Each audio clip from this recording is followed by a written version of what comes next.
वहीं प्रदेश की अनाज मंडियों में साल सरसों की सरकारी खरीद 28 मार्च से शुरू होगी, जबकि गेहूं की खरीद 1 अप्रैल से शुरू होगी। अनाज मंडी में सरसों और गेहूं की सरकारी खरीद को लेकर कैसी व्यवस्था रहेगी, इसे लेकर भिवानी से हमारे संवाददाता दीपक मुट्रेजा ने मंडी सचिव से खास बातचीत की है। सुनिए। हरियाणा में सरसों की खरीद 28 तारीख से शुरू होनी है।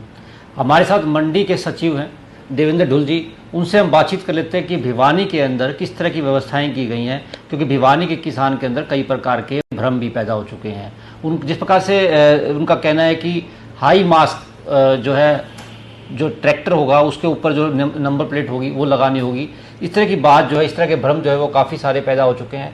देवेंद्र ढुल जी से हम बात कर लेते हैं। सर, आपका जनता टीवी में स्वागत है। सर, क्या कहेंगे, हम पहले तो शुरुआत कर लेते हैं कि इस बार क्या व्यवस्थाएं की गई हैं, क्योंकि अब सरसों जो है वो आनी शुरू हो जाएगी सर 28 तारीख से, तो मंडी प्रशासन किस प्रकार से सर ऐसा है, हमारे द्वारा मंडी में जो व्यवस्था है वो दुरुस्त कर दी गई हैं। 28 तारीख के लिए हम तैयार हैं।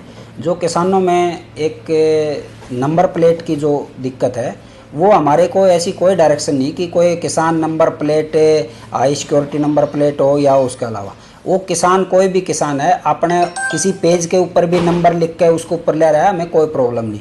कोई परमानेंट मार्कर से लिख के ले रहा है, हमें कोई प्रॉब्लम नहीं। हम उसका गेट पास इशू कर देंगे। सर, शुरुआत आती है जब किसान जो है एंट्री करता है, टोकन कटवाना होगा उसको, उसके बाद किस प्रकार से उसकी एंट्री होगी, क्या जो है मंडी प्रशासन किस प्रकार से उसकी मदद करेगा, क्योंकि अगर मान लो दिन के समय उसको पूरा दिन यहाँ रहना होगा तो उसके लिए पानी की व्यवस्था, उसके लिए लाइट की व्यवस्था, क्या तमाम व्यवस्थाएं मंडी प्रशासन के द्वारा कर दी गई हैं सर?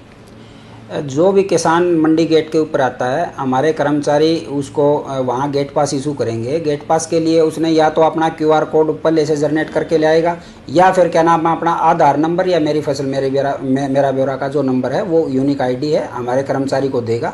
वहाँ उसका फ़ोटो, ट्रैक्टर ट्रॉली का फ़ोटो लेकर हमारा कर्मचारी उसका गेट पास इशू कर देगा।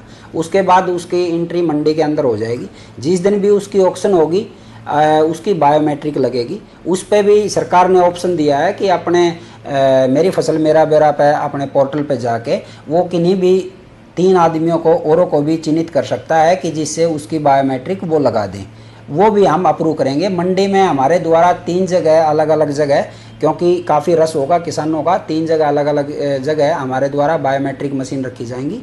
वहाँ उन द्वारा बायोमेट्रिक अंगूठा जो है लगाया जा सकता है। उसके अलावा हमने जो मंडी में है पानी की व्यवस्था ठीक कर दी है, टंकियों की हमने सफाई करवा दी गई है, और क्या नाम अटल किसान कैंटीन हमारी चल रही है, वहाँ लंच कर सकता है। हमने जो रेस्ट हाउस दुरुस्त करवा दिया गया है किसानों के लिए। यदि किसी किसान भाई को रात को स्टे की ज़रूरत है तो मार्केट कमेटी में संपर्क करें। यहाँ किसान रेस्ट हाउस उसके दरवाजे उसके लिए खुले हुए हैं, यहाँ वो रुक सकता है। ये थे मंडी सचिव देवेंद्र ढुल जी, जिनका कहना है कि तमाम व्यवस्थाएं भिवानी की मंडी में कर दी गई हैं, किसी भी किसान को कोई भी समस्या नहीं आने दी जाएगी। इनका कहना है कि जिस प्रकार से जैसे ही किसान एंट्री करेगा उसके लिए तमाम व्यवस्थाएं, यहाँ तक कि खाने पीने के लिए भी अटल कैंटीन की व्यवस्था की गई है, रहने की भी व्यवस्था किसान के लिए कर दी गई है। जनता टीवी के लिए भिवानी से दीपक मुट्रेजा।